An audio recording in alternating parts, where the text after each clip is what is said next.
I woke up at 2:17 a.m. to the glow of a screen. Emma lay on her side, shoulder pulled forward, blanket half off, thumb flicking fast. The silence in the room below louder than any argument. "Why aren't you asleep?" I asked into the dark. She didn't flinch. "Just texting the girls about something." "Must be urgent. Go back to sleep, Mark." I did. I was stupid enough to think that was the adult thing to do. If I'd known where it was headed, I would have turned on the lamp right then and started the clock. In the morning she was breezy. Coffee, hair in a loose tie, leggings, that casual armor.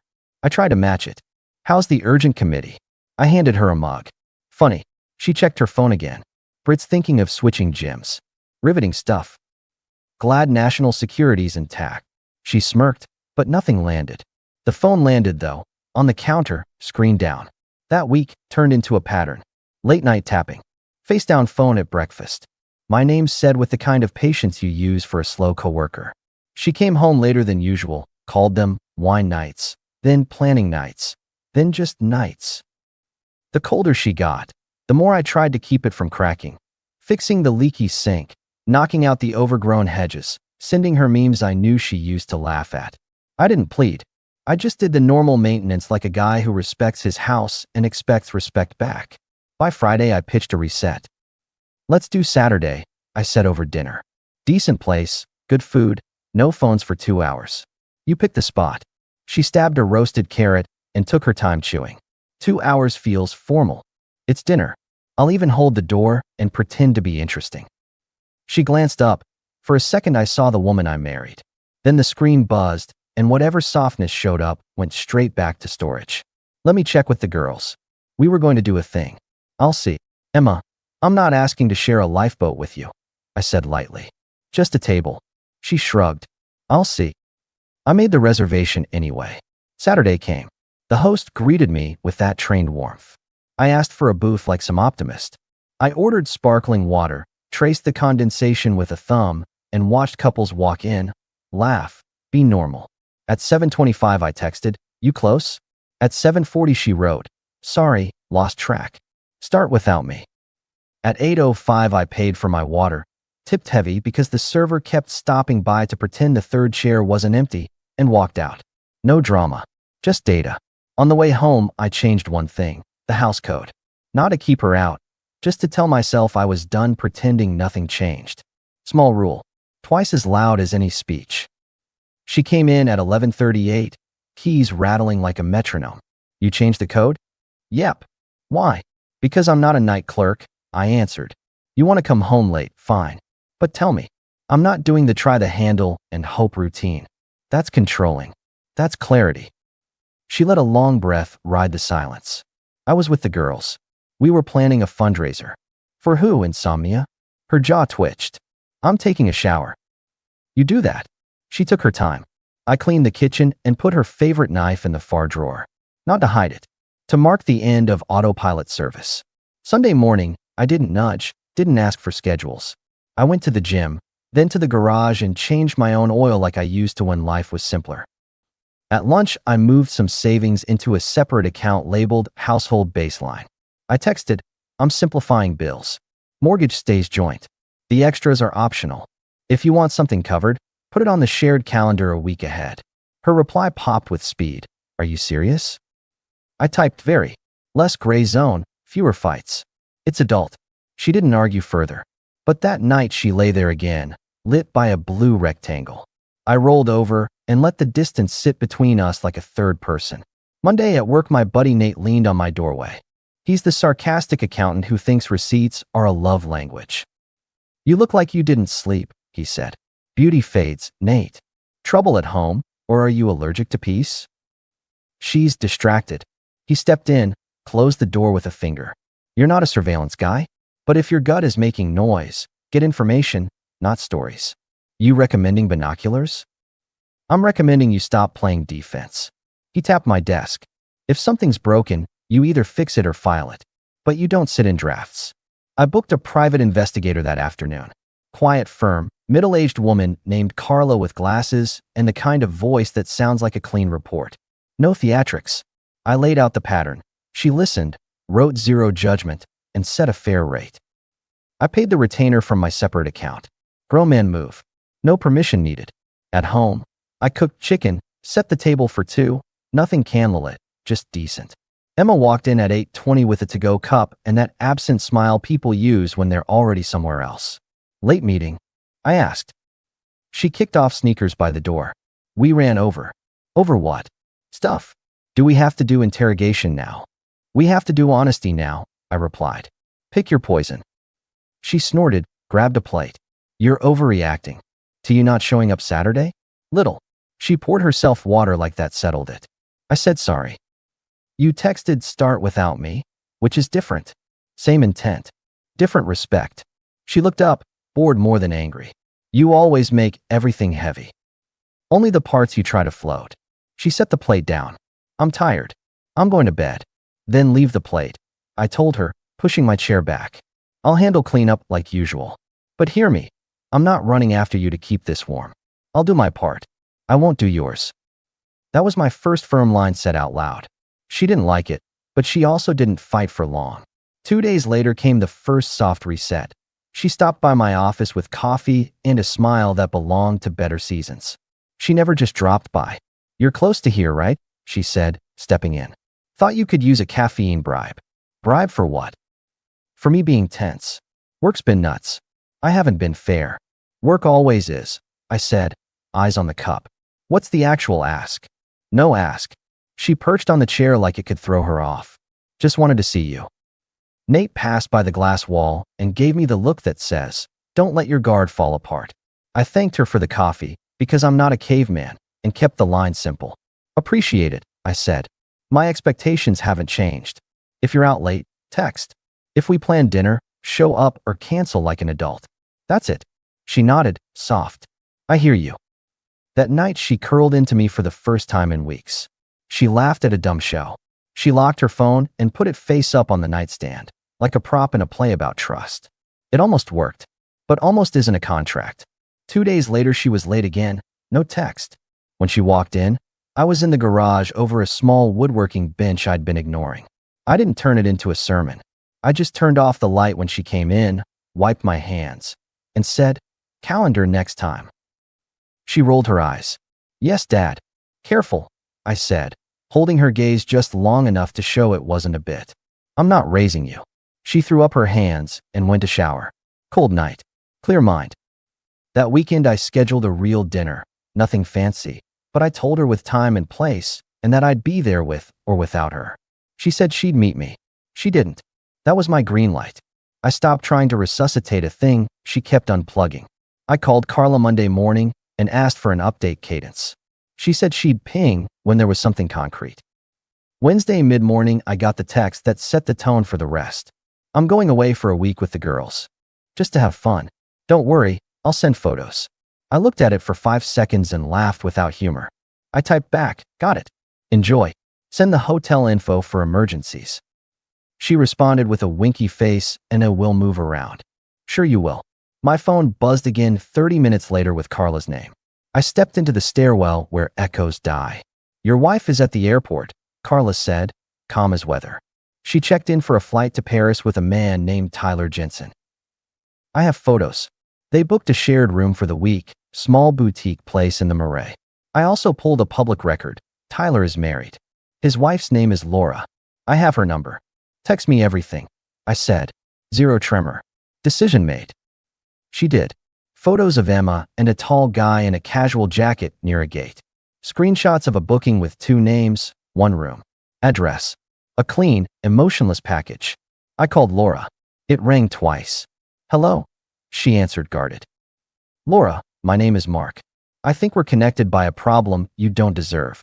Is this a good time to be very straight? Silence, then steel. Say it.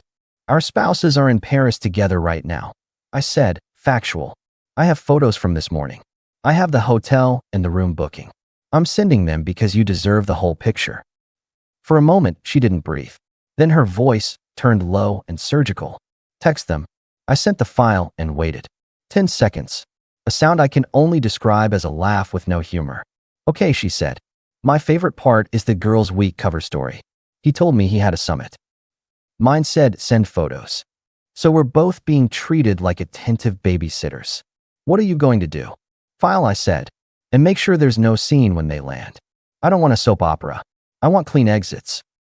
I'm in, she said without hesitation. I'll file too.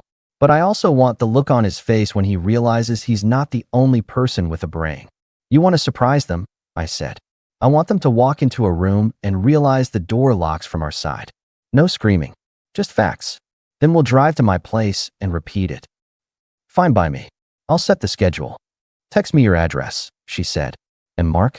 Thank you for telling me like an adult. Thank you for not firing off a grenade today. Let them have their week. They bought it. After that call, I made 2 appointments. One with a mediator to start the paperwork. One with a locksmith to change the front lock to a keypad I controlled. I boxed the sentimental things that were mine. Old baseball, my father's tools, photos I wasn't willing to see in a storage bin on someone else's schedule. Not because I was storming out. Because I was done being surprised. At work, Nate leaned in again. You good? I'm more than good, I said. I'm organized. He squinted. That's either very good or very bad. It's clean. Emma sent 3 pictures over the week. A street market, a cafe table with a pastry, a view of the river. No people in any of them. Stock photos with fingerprints. I responded with a single thumbs up. She wrote, you okay? I sent, tight week at work. We'll talk when you're back. She wrote a heart. It landed on the floor and stayed there. Midweek, she called at 2 a.m. my time from a number with no name. I let it go to voicemail. Her message was light. Hey, we rented bikes today. It was insane. Miss you. She didn't mention the man booking rooms under his own name. I slept fine. Friday, my neighbor Jess saw me hauling a box to the garage and stopped on the sidewalk. You two moving? She asked, sipping an iced tea. No, I said. Just editing. Less clutter. She's been out a lot. Yep. You okay? I'm choosing peace, I said. Jess nodded like she knew exactly what that meant. If you need a witness for anything, I saw her hopping into a black SUV Monday evening. Different driver than usual. Thanks. Monday morning of her return, I took off work. I cleaned everything I was keeping. I put a suitcase by the door, hers, not mine. Not staged, just practical. Laura texted me she was 5 minutes away. I made coffee and checked the time. The house was quiet in that focused way before a project starts. At 11:30, the key turned. Emma stepped in with sunglasses on top of her head and jet lag in her voice. I'm dead, she said, dropping her tote. That flight home was brutal. How was the fun? I asked from the kitchen island. She flopped on the couch like it was owed to her. You know, chaotic. Britt lost her wallet, of course. We took a wrong train. I'll tell you after a shower. I smell like airplane. Take your time, I said.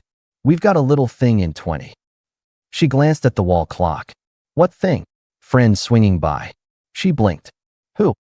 You'll see. She shrugged. Whatever. In the shower she sang, an off-key tune she does when her world is safe. She came out in a robe, towel in her hair, no makeup, voice casual again. So, she started, toweling off. We rented scooters. You would have hated it. Britt kept swerving into pedestrians. And we found this place with the best onion soup. I looked at my watch again to make sure Laura's timing was tight. Emma noticed.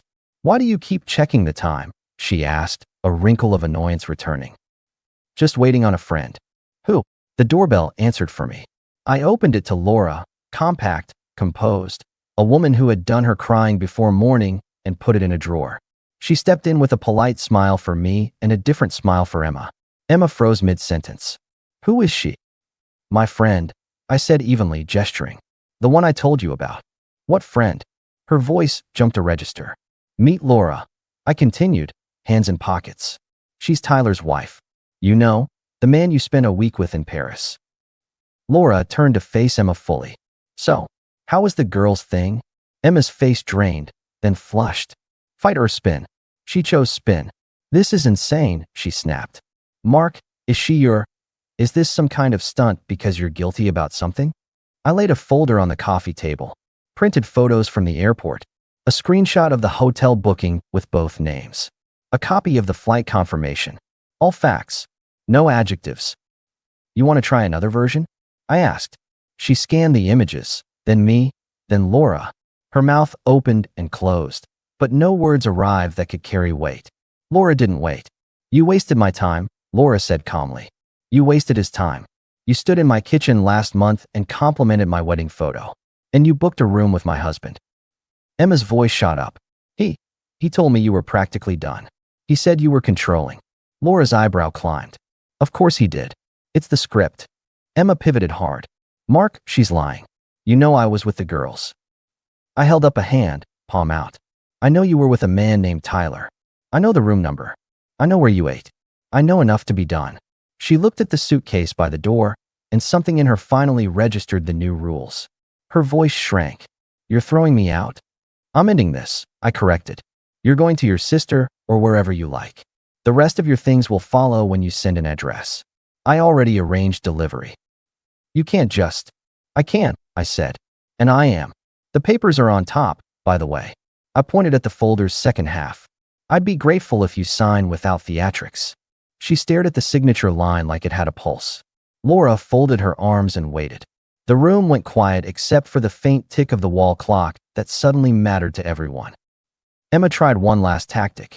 We can talk, she said softly, playing the gentle card. We've had a rough patch. People have rough patches. We had choices. You made yours, I answered. No patch fixes contempt.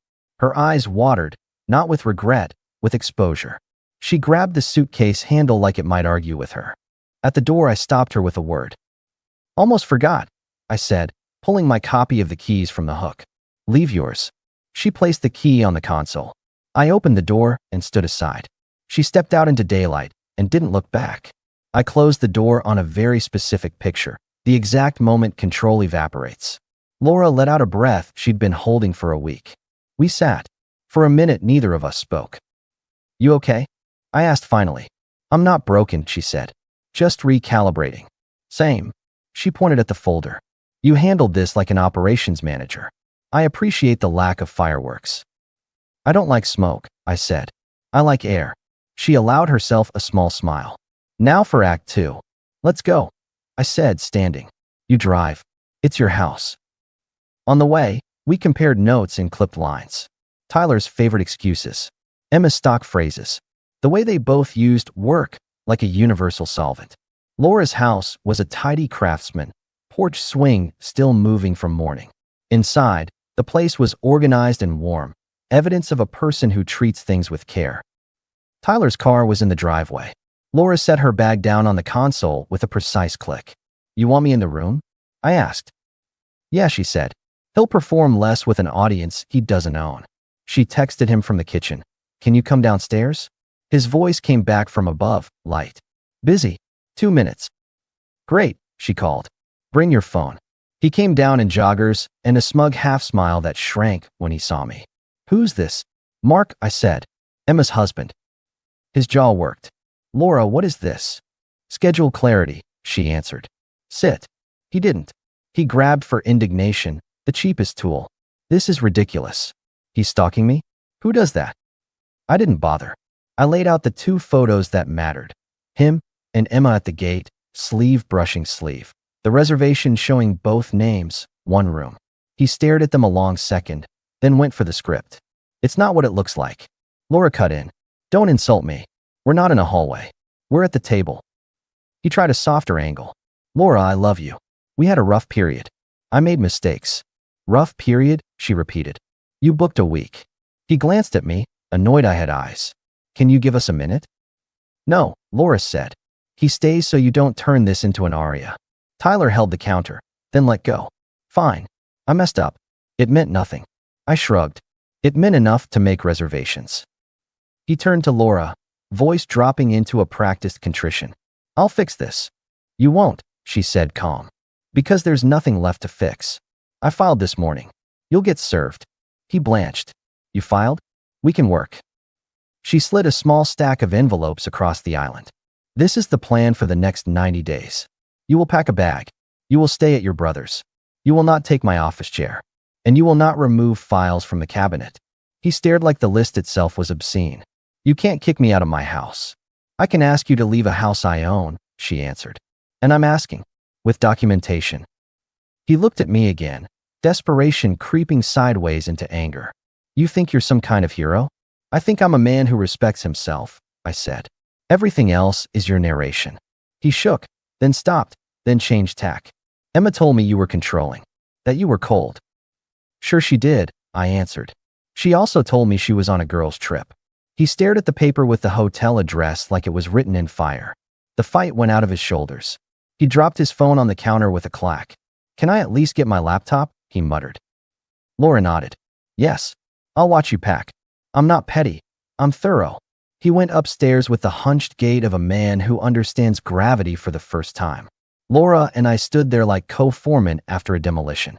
You handled that well, I said. I had practice in my head all week, she replied. Thank you for standing here. Any time I never have to do it again is fine by me. She allowed herself a tiny laugh. Then she set her shoulders and went upstairs to supervise. 10 minutes later, Tyler came down with a bag and eyes that had finally met a mirror. He walked past me without another line. The door closed, and the house exhaled. Laura leaned on the island, palms flat. I'm ordering pizza, she said. Basic. No celebration. Just food. Good, I said. My adrenaline thinks it's hungry. Over slices, we talked like two people who had run the same distance in different shoes. She asked about the PI. I told her Carla was efficient. She asked if I was angry. I told her I was done. She asked what I'd do next. I told her I'd go back to a life where the phone face-up didn't feel like a theater prop. If you ever want to grab lunch and talk about anything else, I said, I'd appreciate a conversation that isn't a report. I might take you up on that, she replied. After the dust settles. Back at my place, the quiet felt earned. I gathered Emma's remaining things into 3 boxes. No ripping, no breaking, no ceremony. I carried them to the garage and labeled them by room. That night, I slept with the phone in the kitchen and the door closed. Peace sounds like nothing. In the days after, the text started. Emma, can we talk? Me. Everything meaningful has been said. Emma, this is a massive overreaction. Me. That's one view. Mine is final. She tried the second soft reset a week later. She showed up in the late afternoon in a soft sweater, hair done, voice extra gentle. She held a bag of my favorite takeout like a truce flag. I thought you might not be eating, she said, stepping into the doorway. I'm eating fine. Can we sit? No, I said, but you can say what you came to say. I'm sorry, she offered, the words polished. I didn't think. I was lost. I miss us. You missed the part where the bills pay themselves and the questions never land, I answered. I don't miss any part that came after midnight. She looked past me into the house like maybe the couch would help her. We can try therapy. I don't negotiate respect, I said. It's either there or it isn't. She blinked back something she wanted me to fix. I didn't. She handed me the bag and left with the kind of slow steps meant to drag out a scene. I shut the door gently. I ate the food because it was food. I didn't text thank you. The mediator moved swiftly. Papers went where they needed to go. I sold the smaller car and put the funds into my baseline account. I kept the house because I had the down payment and the schedule and the will to mow. She moved in with her sister, then with a coworker, then into a small place near a busy road. I arranged a courier to deliver her boxes exactly when she said someone would be home. I didn't show up with them. I didn't sign for her. The gray zone was closed. Work got quiet good. I took on a project nobody wanted because it needed order. Nate took me to a minor league game and didn't ask about anything until the 7th inning, then asked once. You sure you're okay? He said, eyes on the field. I'm better than okay, I answered. I'm honest. In the grocery store, Jess ran into me by the produce. House looks steady, she said. It is. You dating? Not yet. You will, she said. People like clean energy. She wasn't wrong. Weeks later, Laura texted me about a coffee place opening near the river. We met at noon on a Saturday. No drama, no backstory recital. Just 2 people who'd seen the tricks and didn't feel like learning them again. How's your place? I asked. Quiet, she said. I bought a new desk chair. It's ridiculous how good that felt. I reorganized the garage, I said. Couldn't believe how much space my life had when I stopped tripping over someone else's comfort. She raised her cup. To square footage. To clarity. Here's the part that matters to men like me. I didn't win by competing. I didn't posture. I didn't try to charm someone back into respecting me. I set rules I could live with and enforced them like a grown man, not a guard dog. Every time she pushed, I moved a lever, separate accounts, calendar expectations, no unannounced returns at midnight, no free access to the person I had to be in the morning. When the facts showed up in cold print, I didn't collapse. I didn't raise my voice. I simply opened the door and handed over a pen. Months later, I pulled into my driveway with a new truck that I bought because I wanted it, not because anyone else would be impressed. The lawn was cut in lines. The house lights were warm, not interrogations. A woman's laugh came from my living room. Laura and a couple of friends from her office were over, making fun of my attempt at chili. I walked in and got torn apart for the beans like any man who overestimated cumin. It felt like life, not performance. Emma's name didn't appear on my phone anymore. Word through the grapevine said her new place was small and her job stretched her thin. That happens when you build on a foundation that shifts under truth. I didn't cheer. I didn't check her socials. I didn't need a finish line that included her. My finish line was the day I stopped being the only adult in a room built for two. One last thing. That night, when she stood in my living room fresh from a shower telling travel stories that didn't happen, she asked why I kept checking my watch. I told her a friend was coming. She thought I meant someone to distract me. What I meant was someone to end the story with me. That's the difference. Boys throw scenes. Men arrange endings. So, if you ever wake up at 2:17 to a glow that isn't for you, don't argue with blue light. Don't beg to be chosen in a game you didn't sign up to play. Change the code. Move your money. Make your rules clear. And when the facts walk through the door, hand them a pen and